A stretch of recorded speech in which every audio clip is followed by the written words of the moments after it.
Gangstabet is Icon's next-generation NFT collectibles of 5,555 gangsters and detectives, with changeable names and stats. Holders of Gangstabet NFTs receive daily distributions of GBet tokens. GBet can be used to upgrade their NFT skills and stats. The supply of GBet will decrease over time and will stop after 9 years. Holding Gangstabet NFTs will have opportunities for future airdrops and will give you access to Gangstabet's highly anticipated metaverse. Learn more at gangstabet.io. Shout out to our sponsors at ICONFI. Open source, decentralized gaming, no deposits, play straight from your wallet.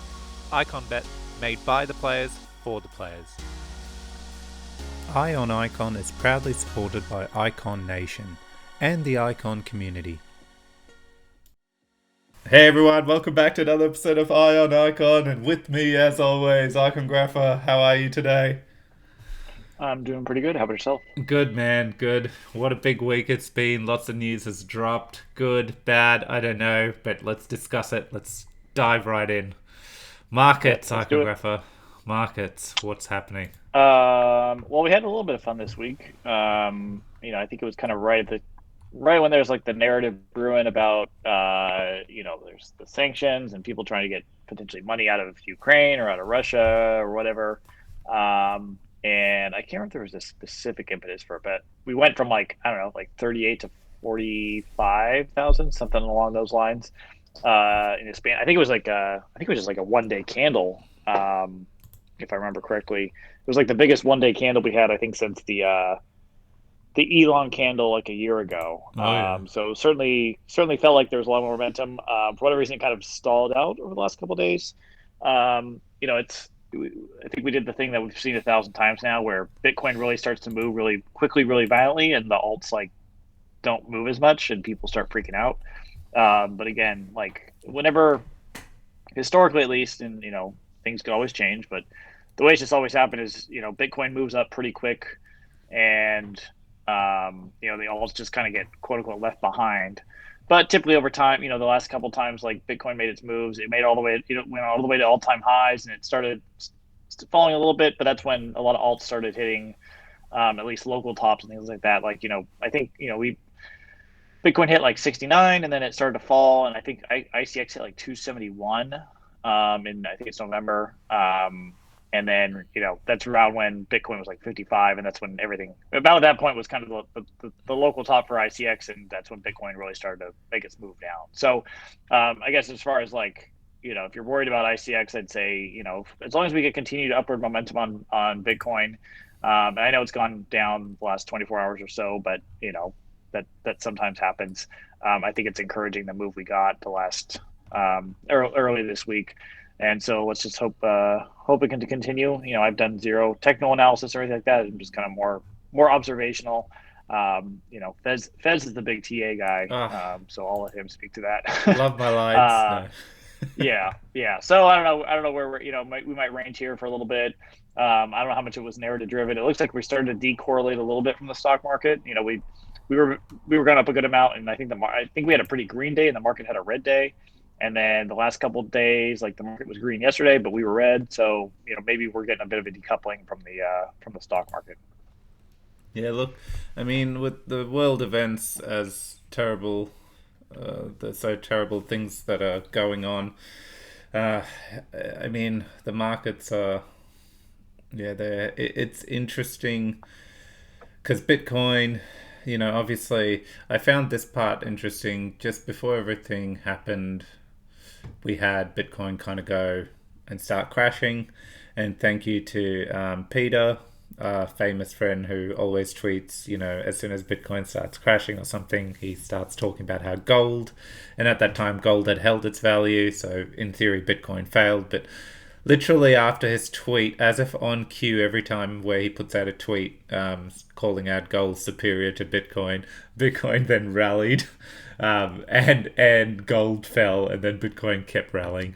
So I found that interesting. But we're seeing at the moment. I still have my theory that Peter Schiff has like a whole bunch of Bitcoin, and the whole thing is just a game he plays just for fun.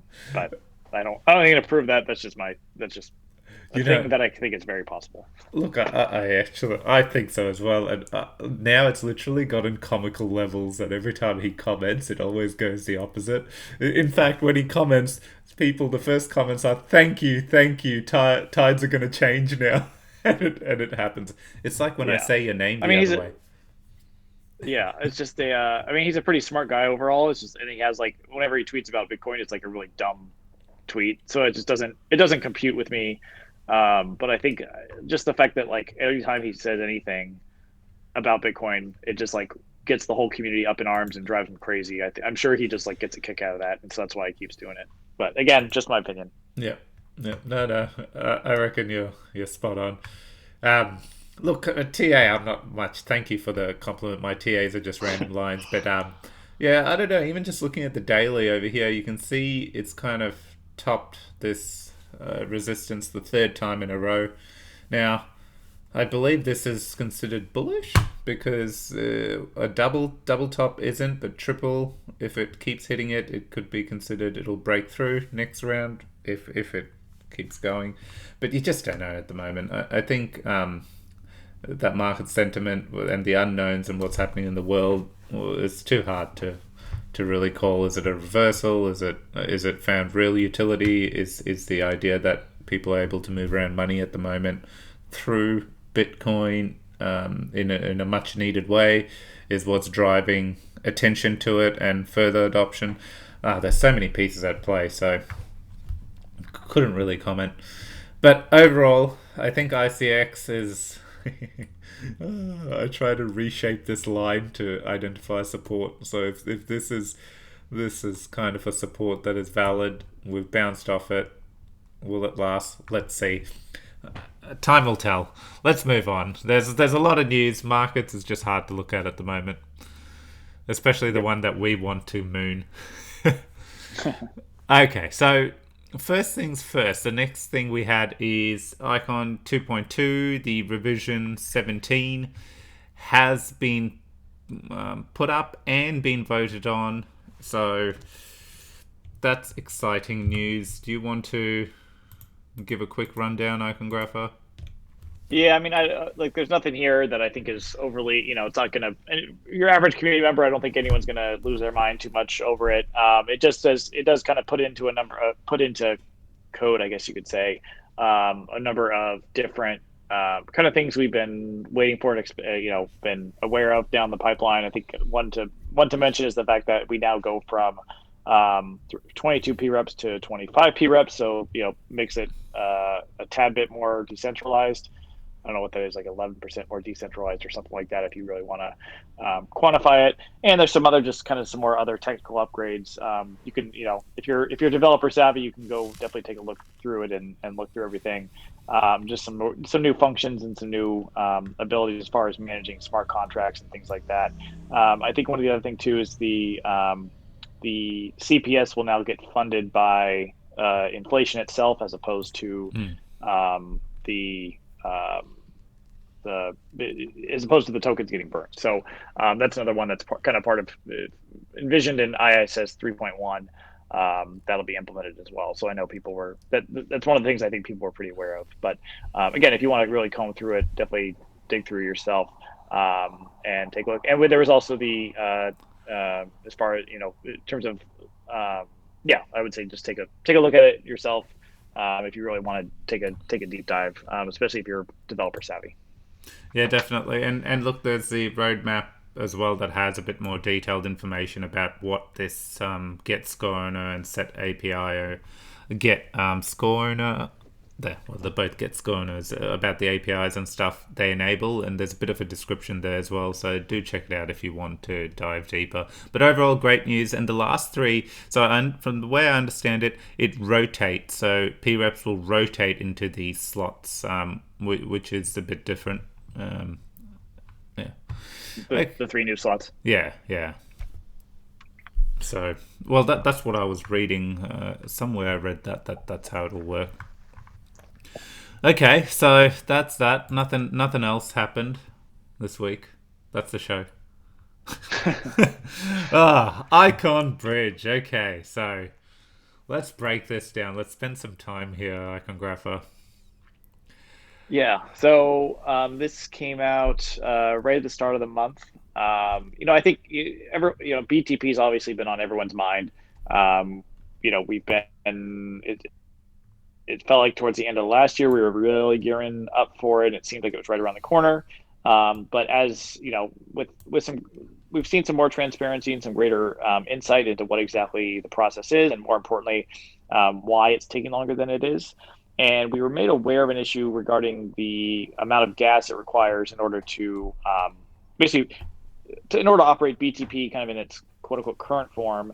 It is very, very expensive from a gas situation, and we'll go into a bit more about that in a second. But basically, they kind of said, look, we know we can find a solution to this. We just don't know what it is yet. And rather than kind of stringing the community along and keeping them waiting, they decided to say, look, we have the ability to at the moment or very shortly launch what is a standard kind of the typical bridge that if you've been using um, pretty much any bridge on other ecosystems or involved in other ecosystems that allow you to, basically send tokens from one chain to another.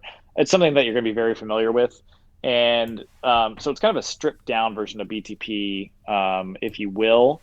And it doesn't have the same, the key thing is the transactions aren't verified by at the smart contract level, which is the unique feature that makes BTP kind of the most more basically more secure than any bridge out there.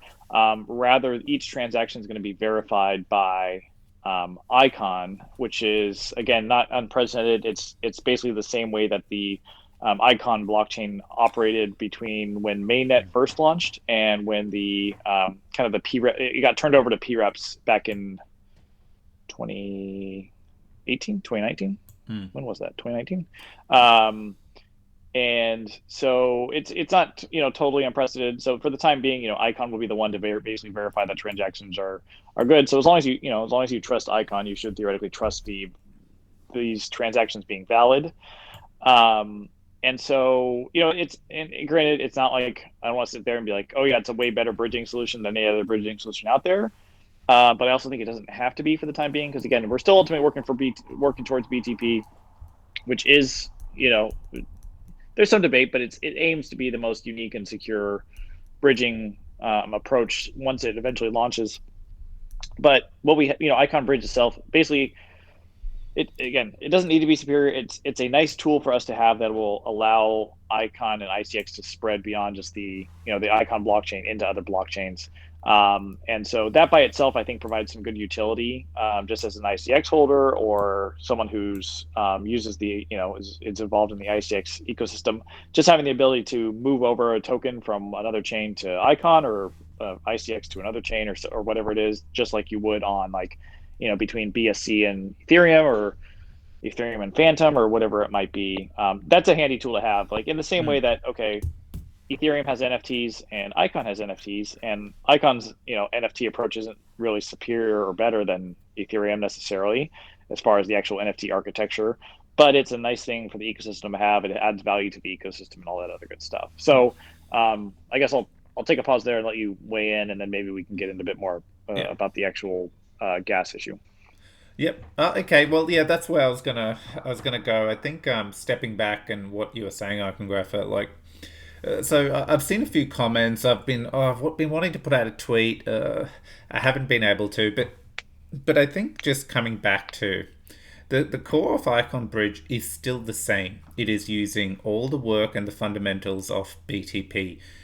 A key component of BTP is this BMV contract. Now, basically, in layman's terms, this particular piece keeps an instance or basically copy of all the chains transactions. This is what makes it decentralized. This is what ensures that we're not relying on It's basically parties. a mini, like a miniature.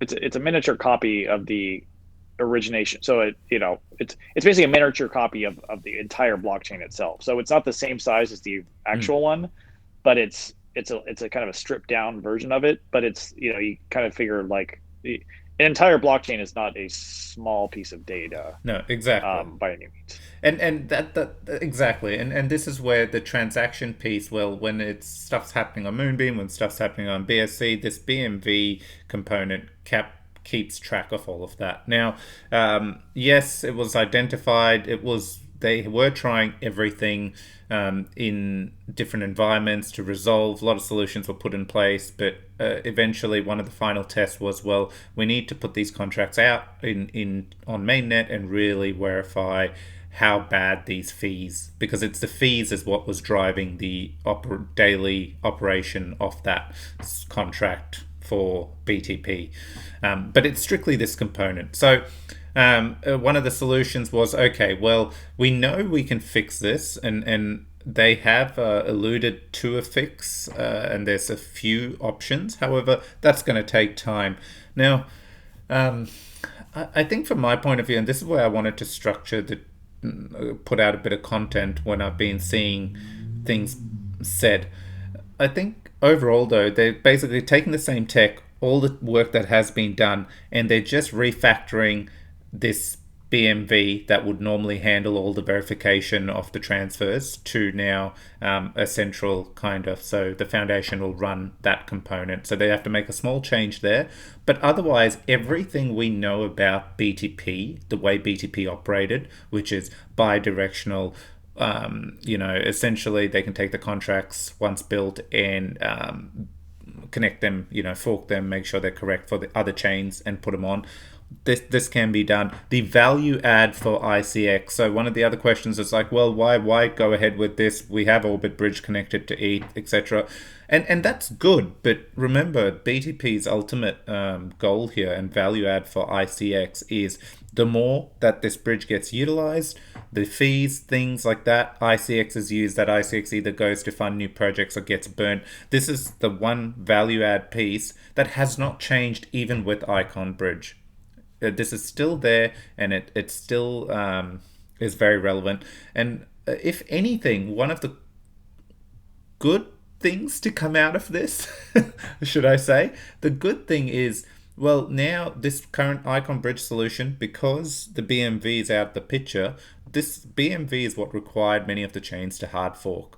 And we always knew that the future iterations, they will remove this requirement. They'll work through so that this isn't needed. But the current iteration that was going to go live required. And that's why Binance Smart Chain, for example, was one that's stalled, because we're very dependent on that, and that hasn't happened.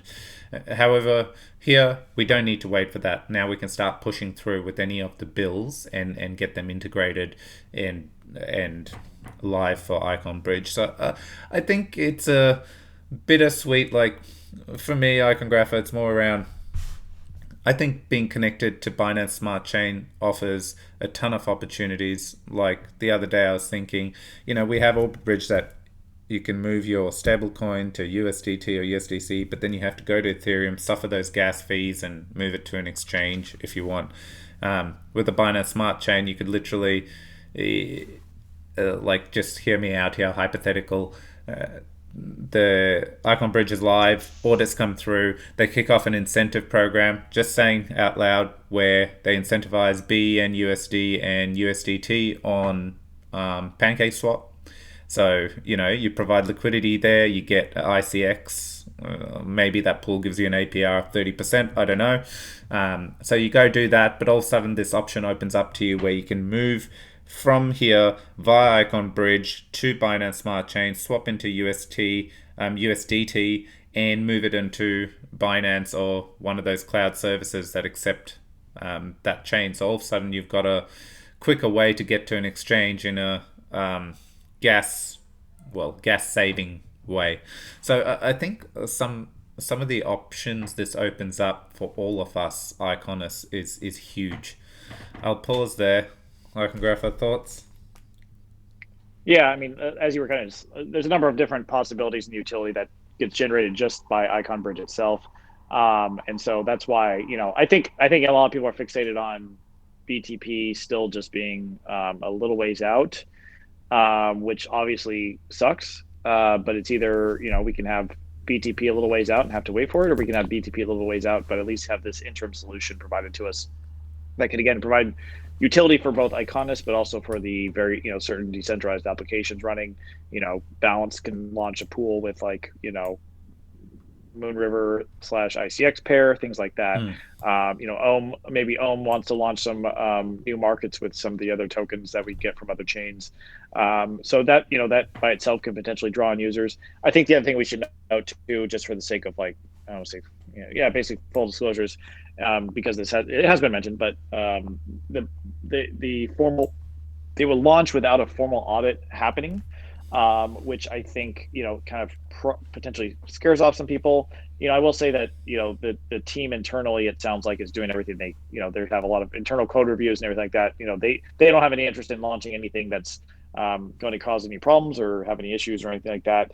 And I think audits are, to a certain extent, they're good to have. I think sometimes I don't say overblown, because just because a product's audited doesn't necessarily mean the audit was good or anything like that.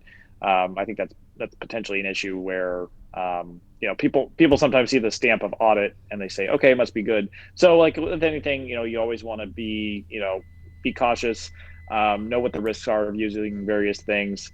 And so some people might be a little uneasy to use it until it is externally audited and formally audited. But I know others will probably be a little more eager and willing to take on a bit more of the risk. So just want to make sure people are aware that when it first launches, it will technically be quote unquote they won't have a formal outside audit, but again, it's not like it's just being launched without any of the internal reviews or testing or anything like that. So just want to point that out.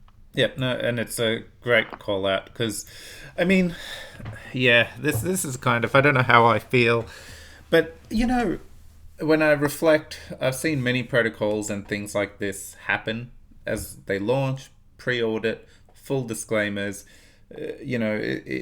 I personally will not be moving anything around until audits are complete. And to really clear up my sentence, I will try it, but I'm not going to be moving substantial amounts of money. I'll just want to learn and make sure I'm across it. But the second audits and stuff are done, I will feel more comfortable. And what we do know is once the audits and things are done, that's when we'll start seeing the incentive program being used. And this is another thing to clear up. So I think I keep coming back to, remember, IconBridge is still using the BTP technology. The underlying, everything else is still the original version of BTP, bar the one contract now that's being stripped out. So everything's still intact, and I think what's the point I was trying to make? I think I lost my train of thought, Icongrapher, but I think look, when we're there, so that's the IconBridge. I think we need to be connected to stay relevant. And while we have Orbit Bridge, we still can't do much apart from a couple of assets. And doing it through IconBridge, like you called out, Icongrapher. Say now we have BNB, one of the Moonbeam coins, Pancake Swap coins, just a few coins come into the own money market, even used in balance on each side. It gives, and there's kind of then the incentive program tacked on to it in some way, because that's what the interoperability fund is there for. So to be very clear, it will be used after audits to incentivize use of the IconBridge, because at the end of the day, it's still a value add to the Icon ecosystem and to all ICX holders. So that's one. Then I thought this was quite good when we talk about the BTP updates. So to if anyone hasn't understood this, to really clear it up. So what they've done moving forward is you've got the BTP product and infrastructure team. This is the team, kind of, you think, who keeps working on BTP's future iterations, new features. Like the original version of BTP was always meant to be token swaps. I know we heard everyone talk about decentralized applications and yada yada yada, but the original version, which was meant to be shipping, which is IconBridge, the decentralized, not IconBridge, was always meant to be you can move tokens to any of the connected chains. That was the first use case, and then the next version that comes out would then NFT transfers and everything else you hear Scott and all of them talk about. So that kind of an update, this is what sits under the BTP product and infrastructure team. They're strictly focused on that. So even now, this issue that's popped up, they've kind of gone to the drawing board, and we know this BTP product and infrastructure team is actually the Icon Loop team. And the Icon Loop, all the devs and stuff who are working on Icon 2.0, this final 2.2 release that we talked about earlier, is done, dusted. Now they've assembled the team that helped create the BTP product originally. They're back together, and their sole focus is tackling this particular issue and building out the next iteration of BTP to address all of this in one go, which is a BMV gas issue, no smart hard forking required, the layer to build applications on that you hear Scott and them talk about. That's something that they're all going to tackle in that next iteration of BTP. IconGraph, I'm almost done. So that's the product and infrastructure. Then the BTP partner integration. So this is where now you know when we talk other chain integrations, once the infrastructure and product is there, then this other team can take that information and build the contracts per chain that is needed to whoever's getting integrated in BTP. So that's where the division lies, and this is how these two come together and play a part. So they're dependent on each other, but the good thing is the partner integrations can deploy on different chains, and they have a unique skill set that does that piece. Yeah. I think we covered that about as well as we could. Yeah. At least as thoroughly as we could. Yeah, definitely. So, look, overall, one thing I did notice, why didn't we call it BTP Lite? I've been reflecting on this a little bit, and one of the things I always come back to, and I think I've called this out, BTP is very much a name for the tech, right? It's like Wormhole, for example. If you notice, Wormhole has been rebranded because that's what they originally do to gain product awareness and whatnot. But eventually, when the launch happened, they've rebranded. It's called the Portal, etc. So I totally get what people are saying. Why didn't we? But I think when I look at it, it's like there's no telling that when the product is ready, is it going to be called BTP? Like we know blockchain transmission protocol. That's the back end. That's the technical term. Well, is that the name we want to go to the front with? So I think when I look at Icon Bridge, like the BTP's building blocks was it's decentralized. So if we kind of use that language in what this bridge is, well, it's not decentralized in any way. Could that cause confusion? I noticed some people are like, what's this bridge? Like, BTP is a bridge. Everyone should know this. Like, it's interoperability. All of it is bridges to different chains. So Icon Bridge is just a name. So then when we evolve into BTP, whatever they decide to call that, there's a clear distinction between the two. Icon Bridge was like the first iteration that wasn't decentralized, and when we move on, whatever the BTP, the final front end piece is called, everyone will know, well, this is BTP, the decentralized version. Just a thought again, but I have seen a lot of people tweet about that, wondering about the name or questioning what's this Icon Bridge, what does it do? Yeah, okay, let's move on. IconGraph, rant over. Yep. So a little bit of ice and snow information here. I guess one of the things that's kind of cool is Iconosphere recently released the article, or basically I think there's two articles, the A to Z of building dApps on ice. So basically, two parts, basically walks you through everything you need to know in order to build on ice. I will say, I looked through these, there is, some presumed, developer knowledge there. So if you don't have much, if you don't know a language, a programming language, primarily, I think Solidity, or at least JavaScript, you might you probably wouldn't find this very useful, but I think if you're someone who has that foundation, and has, maybe you've done some Ethereum stuff or other, Ethereum compatible chains, and you're looking to build on Ice, but aren't quite sure how to get started, this is a good guide to it. There is already, I think everyone knows by now, but if not, there is already the initial test net is up and running. So that's essentially where you would start building.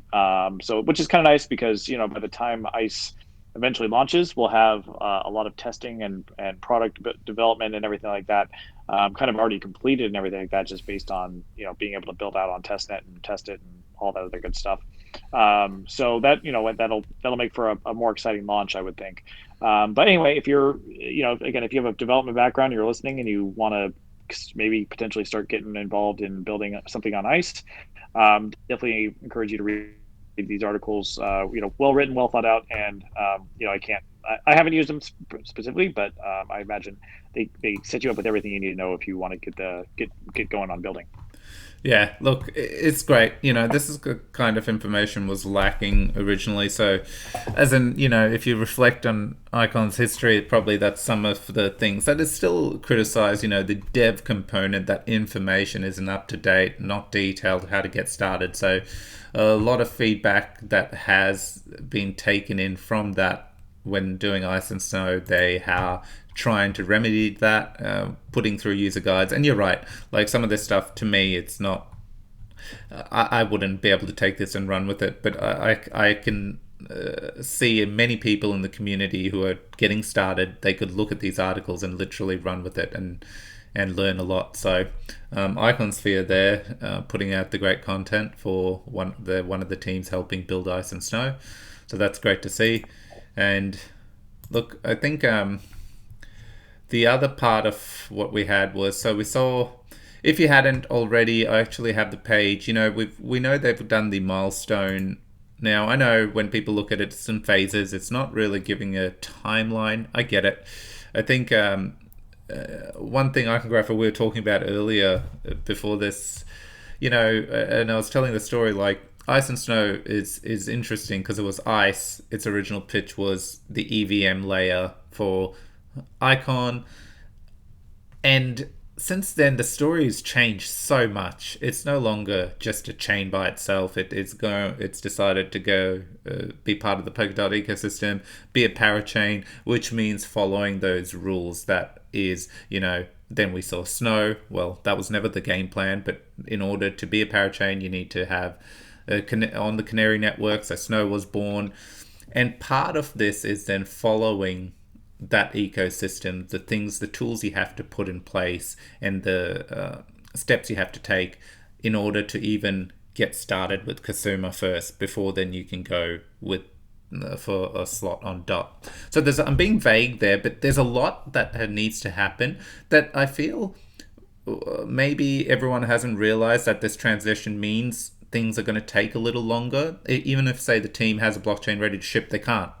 It needs to go through the phases, part of the crowd loan process. Well, we need to make sure we do that right to secure the funding to get a slot. Otherwise, it'll just be a failure right from the start. You don't want to just go, hey, we're going, and no one gets funding. So a lot of that now is being worked on, and you can see if you actually look through the milestones and click on the cards, you can see there's a bit of effort being put into the strategy research, incorporating the airdrop component, because all the ICX holders, are getting an airdrop for both the chains. So there's a few things at play here that they have to work through to ensure that they're setting themselves up in the best position to acquire those spots. I will pause there. I can go for any thoughts around this. No, I mean, I think you pretty much hit it right on the head. That I think the analogy I'd kind of use is like when Icon had its ICO in like September, October of 17, and then I think it was March the mainnet launched, right? So, and they might have started building a little bit before the ICO, but it felt like a pretty quick. They were able to launch a chain relatively quickly. It took, quote unquote, approximately 6 months. I'd also, I think the architecture back then was way different than it is now. But also, again, we're not just launching a chain and just kind of flipping a switch. I think that's I don't say it's easy, but it's certainly easier than kind of having to pivot a little bit and work to optimize it in order to make sure it works in the Polkadot ecosystem. I think there's a lot. I think there are higher standards if you want to be a parachain. There's a competitive process, and so optimizing both to be part of Polkadot, have enough credibility as a chain in order to get the support from the Polkadot community to win one of those auction slots. Obviously, we're going to have our own incentive program of some sort, presumably that will, we won't be entirely reliant on the Polkadot community, but I think having support from them and having enthusiasm from the community for ICE to ultimately deploy, I think is important. And so taking the time in order to build it in a way that will drive that enthusiasm, I think is important. And so that's why, there's already been basically one pivot, and it was a pretty big pivot since the original announcement. So I think, people keeping that in mind and being a little bit patient as far as that's concerned, I think is important. Again, everyone, everyone wants free tokens. I get it. But at the same time, we got to make sure it's done right and done in a way that, you can get your free token, but if nobody wants to use the chain and we fail at the auction and, the chain doesn't work the way it's supposed to, then your token's not going to have much value. Whereas making sure that it launches correctly and with the right support and with the right enthusiasm, it'll make sure your token, your airdrop token, is ultimately worth a lot more than if we just kind of launched it willy-nilly. Yeah, no, agree. So I think ultimately I see these when airdrop people. Your airdrop isn't going to happen until the chain launches, and even if it happened now, what are you going to do? Like, let the chain launch, and there may be other opportunities for you to create value with your airdrop, given it's the dot ecosystem and there's an entire crowd loan process, etc. So let's see what comes out of that. But overall, I think there is a lot of information here. I know the team are actually wanting to now put it into quarters, so it gives a bit more context. But initially, they just wanted to be as transparent as possible. You can see dev grant program and things like that. The point of us, actually, the news we wanted to bring was strictly that you can now go and shift views on the board, and you can see in, which particular cards have moved recently. So it just helps shake it up. So you can see yesterday this piece of work was updated, which means that they've kicked off dev on that, and then some of the other stuff has fallen to 30 days. So the team, as soon as they update it, it'll pop up in this view, and the cards will show today, yesterday, last 7 days, or 30 days. But overall, it's there. The information is there. Hopefully that little bit of context we've given as well around the chains helps a bit, because it's not we're ready, let's go. No, it doesn't work that way with the dot ecosystem. Okay, that's ice and snow done. Balance news. Yep. So this is pretty cool. So there's an app, or it's an app, a project, like a dashboard. It's called Foligator. It is basically building out a better way to understand if your liquidity provider strategy is profitable or not. So there is a video that they posted on their Twitter, basically showing how it works. I think you'll be able to, if you're watching on YouTube, you should be able to see it right now. Basically, and I haven't, I obviously haven't used it, and I haven't been able to play around with it specifically, so I can't tell exactly how it works. But essentially, you can kind of track how profitable a given LP strategy has been over time. You can kind of look at the different pools and things like that. I assume it takes into account impermanent loss and things of that nature. So ultimately, it looks like there's a lot of different features and a lot of different tools in this. So it's very powerful. So I think if you're the type of person that implements a number of LP strategies on Balanced, you're going to find it very helpful. It'll help you better optimize for figuring out, okay, I thought I was making a lot on this one, but maybe I'm not, or there's some opportunity potentially on this one. Again, I'm presuming it offers those types of potential insights. I don't know if it's going to tell you that directly, but at least gives you a lot more data to play around with and view, and get a better understanding of. So very cool tool. I think it'll add a lot of value those, again, who are providing liquidity on Balanced. Yeah, look, this what's cool, funded by Balance DAO, not CPS, the DAO. So I feel, to me, that was a big highlight. Right. And Yep. yeah, yeah. Look, overall, it's pretty cool. These are the kind of tools we want to see uh, being created on top of our foundational DeFi apps. So, um, yeah, love it. Hopefully, they keep building different things as well for the ecosystem. Uh, okay, the other thing now, the goodwill proposal did pass. We gave a good breakdown last week. Long story short, this time a lot of thought was put into the claim. It was the excess ICX that also gets liquidated, that goes straight to the DAO. That is what was used to hand back to people who got liquidated. There was a small portion also put aside for anyone who was up during that time, managing their loan, selling their ICX cheap to pay down their loan. So there's a bit of ICX put aside for them as well. So it's passed, and now the website is live for you to click on, and it's so easy. You literally sign into your wallet, and it will tell you if you have SICX to claim. So, so just again to be clear, like the people who got liquidated, you're not getting everything back. You're just getting a portion, the portion of your stack that would have been left over traditionally if you'd paid. So in that moment, if you'd paid off your loan, you would have had a little bit left over given the value of the ICX. You're getting basically that back. If I'm putting this extremely simply, that's all it is. So yes, you're not, but I'm really happy personally. ICONFI, this was great to see it pass. You know how I feel. We're a small community. If you want it, set it in the rules. Yeah, I get all of that. Well, then go to traditional banking and read your PDS and be happy with that. Yeah. It seems like probably one of the closer votes, certainly one of the closer approval votes thus far, 68.72% when 66% required. Yeah, yeah. So, yeah. Look, overall, yeah, I'm happy with it. Good to see. Yep. And then just another improvement. They made some user experience enhancements. Most notably, now it's fully optimized for mobile. So more smooth experience. Stats page. The tables on the stats page are now sortable. So you can kind of, if you want to sort by market cap or whatever else, certainly a nice thing. It was already, I thought it was already pretty good. I didn't use it for mobile as far as the actual balanced application. I would, sometimes I go on there to check a price or something like that. And I always felt it worked pretty well on mobile, but I always appreciate them, deciding to make even more improvements and things like that. And yeah, there was a few times in the past where I've tried to click the sort button just to, I was trying to organize something and didn't work. So now it's good to know that if I wanted to do that again, it will work.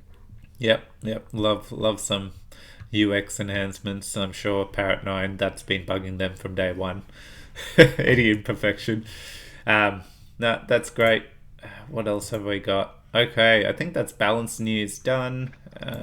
We've got Ohm news. Okay, so now what is okay? So this is cool. One of the biggest utility, well, in my eyes, the biggest utility for the Ohm token is you can move that SICX to your node. So we know SICX by default has evolved to, originally it was going to spread across all the nodes, but then it just moved to the people who built.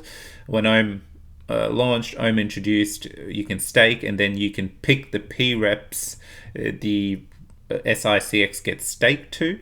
Now, remember, it's the SICX, not just on Ohm, it's just all the SICX there is, anything in the SICX contract. So Ohm's utility was instantly realized because all of a sudden, as you can see, instead of going and staking one ICX for one vote, you can use one Ohm staked on the protocol and allocate your voting to whichever P rep, and it's giving you close to 1.56 ICX. So it's good to see Ohm pushing this to the P reps. P reps haven't realized it. They should. I mean, they well and truly should know this and be utilizing this to capture votes to their node. Any thoughts?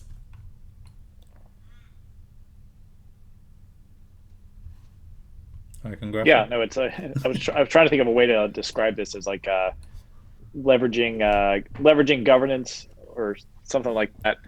Um, but yeah, no, it's very cool approach. You know, this is something we've talked about in the past, but now the fact that they're really kind of trying to drill in kind of really have P reps really think through of hey, this is something we really can take advantage of. I think it's a good way to shine a use case on Ohm, as as another kind of feature of governance that the token has. Yeah, agree. Next up, okay, so the monks have another session. Oh, yeah, I should take note of this. I saw my face in there. Um, so, the monks have gotten a small allocation from the DAO. They're planning to use that money to push ads, to do a few other things. So, I think this is, again, Arush's great job organizing everything to be as transparent to the community and giving a chance to the community, own token holders, to come and ask questions or give suggestions, feedback. I mean, every part of the proposal has been shared constantly before everything got voted on. But again, this is great to see Arush keeping that engagement really live and putting us front and center to answer the community's questions around how we're going to go about doing things. Yep, absolutely. Okay, ooh, this is a good one. You want to cover it? ICONFI. Yeah, so I don't know if you saw the announcement or not. Basically, at the end of this year, so a whole 9.5 months or 10 months from now, there's still time to swap your original ICX, ERC20 token for the new ICX one using ICONFI. Again, this was something that initially started in the token swap initially started in 2018. It was supposed to only exist for like 2 months or something like that. It has now existed for coming up on 4 years. So if by the end of this year you have still not swapped your tokens, it's hard to say that you didn't have every opportunity in the world. So they've just wanted to flag that and pointed out that they've been doing it for almost a year now, which that flew by. And they said nearly 100% of those who missed the original token swap have been able to convert using ICONFI. The exception there were people who were trying to be scammers. So I'm glad they're not benefiting from that if it's illegitimate. So yeah, don't if you still haven't swapped for whatever reason, do it now. But you also have about 10 months to do so, with the last chance being December 31st of this year. Yep. Yep. That's it. Yeah, I think it's long enough. I have one ERC20 iconographer. I have one. Just one. It could ICX. be an historic element, That's 100 what I'm years from thinking. now. Good. Yeah, Good. I'm glad you verified that worth for me because that's what I was going for. yeah. Yeah. Good. Could have it's like its own little quasi NFT. Yeah, exactly. Just a rare NFT, not an NFT form. Right, right. uh, okay, next up. So, I don't know. Did you notice Craft had an updated homepage? Did you Yeah. notice Well, Iconographer? I noticed when it was flagged to me. Yeah, same. If that's the way you want to put it. But yeah, nothing. It's not like the biggest announcement in the world by any means or anything like Yeah. that. But certainly, it's always good when people make tweaks and make adjustments and improve things. So to look around at it and play around with it, or take a gander at it, be sure to do that. But yeah, nothing super groundbreaking or anything like that. But just want to flag that and make sure you check it out if you haven't done so already. Yep. Excellent. Okay, a little bit of Gangstabet overview news roundup. So they gave a bit of a sneak peek in what looks like city blocks, and I can see color zones, so that may tie in line with stuff they talked about around acquiring those zones with your gangsters and cops and things like that. So that's interesting. Love more teasers, and if you actually looked at the second comment, they said that everything is in the browser, no high memory, a simple JavaScript, and they were calling out you'd be surprised just how smooth and how everything works. So kind of excited to see this in action, really. Hopefully soon. I can graph any One of the one of their other updates is they've enacted. So there's a 4% transaction fee that has been enacted on both the Craft and Gangstabet marketplaces. This is a fee that's going to be used to develop the Emerald City, and then so it's part of the development, but also a chunk of the fees will be eventually returned to the community via prizes and giveaways and things like that. So up to this point, as far as Gangstabet's concerned, 4.7 million ICX has been traded thus far without any fees incurred. Beyond, well, I assume if you're on Craft, there's the Craft fee, but that's not none of that goes to the Gangstabet team as far as I know. Yeah, 4% is certainly more than zero, but still pretty modest. And again, it looks like it pretty much goes back into the ecosystem one way or another. So hopefully it doesn't slow down transactions too much. That being said, though, there is a contest that's being launched. So the eligibility is that anyone who trades in either of those two marketplaces between the 1st and the 20th of March, so you have about 2.5 weeks left, is eligible. One winner will get a Gangstabet NFT, and 3 winners will get 5,000 GBet each. And this is for both buyers and sellers. And if you trade multiple times during that 20-day period, you'll get like a bonus entry, basically. So basically, the more transactions you have, the more entries into the kind of the lottery that you'll get. And so the example, they basically said, if you do one trade, your address gets added to the pool. If you trade again, your address again gets added, but with a bonus entry. So you'd have three total. And then so the other example would be if they traded 5 times, they'd be at 9 entries. Again, and if you're a buyer or seller. So if you want to have a chance to win, certainly, I imagine a lot of you are already trading already and selling and buying. And so now if you're doing that, then there's a chance that you can win an NFT or some of the GBet. And if you're not trading, then here's a reason to do so because there's a little bit of an extra incentive for you. Yep, that looks good. It's just, it's too risky trading my gangsters. I'm a hoarder. But okay, next up, Wonderland. So I often kick myself, there's white listings and stuff, and always it happens and it's passed and it's like, oh crap, didn't know about it. So today we're actually telling you. So there is, the phase 3 of the white listing, and they've introduced Wishing Well, and head over to Discord. So make sure you get on there.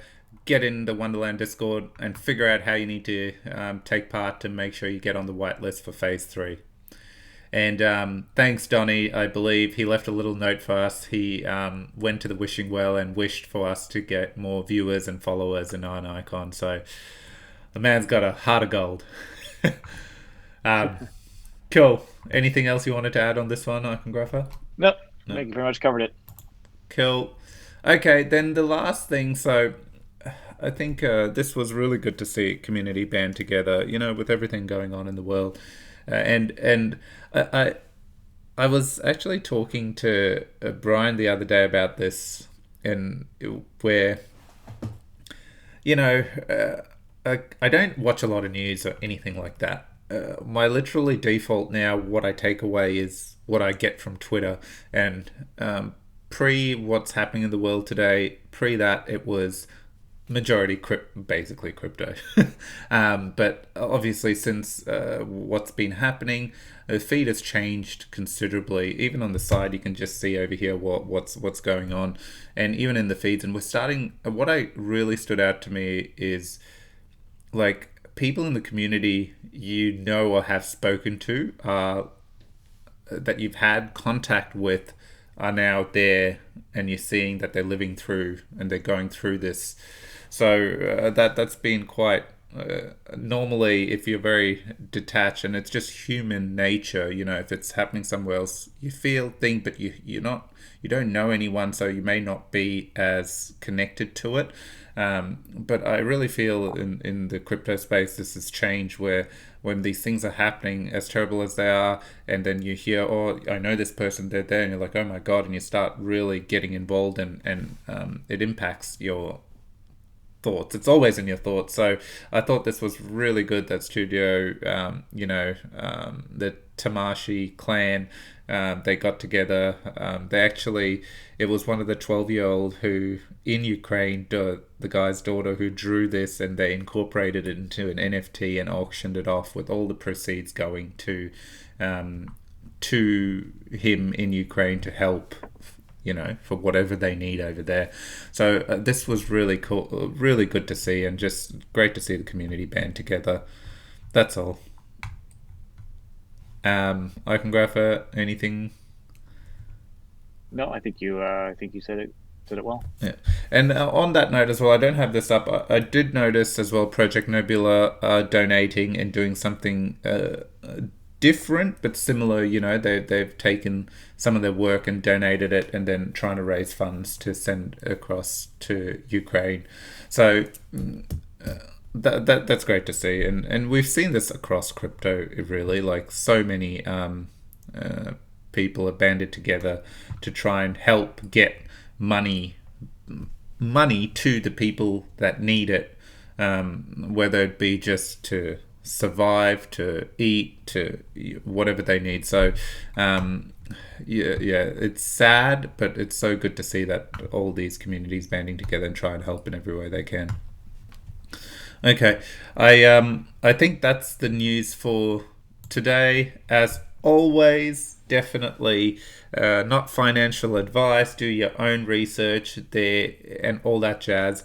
There's so much information today. I know with Icon Bridge being the big one. So really, I want to reiterate that the bridge, we need to be connected to more chains. It gives all Iconists opportunity, but it also gives the other chains users, all of a sudden, they do not need to go to an exchange to come on to Icon. And I think that's the biggest difference. So all of a sudden, these new chains that get connected can kind of come in and take out a loan iconographer and get paid to take out a loan on Ohm, because you still are being paid to do that if you want to, instead of paying interest. And it opens the doors and opportunities. So it's good to see, rather than us waiting, we have found an interim solution that is still valuable to the Icon ecosystem and pushing forward. Just again, reiterating my 2 cents there. But that's all I have, Iconographer. Anything from your end? Nope, that's about it. Okay, take care, everyone. Like, subscribe, share. You know the drill. Thanks, everyone. See ya.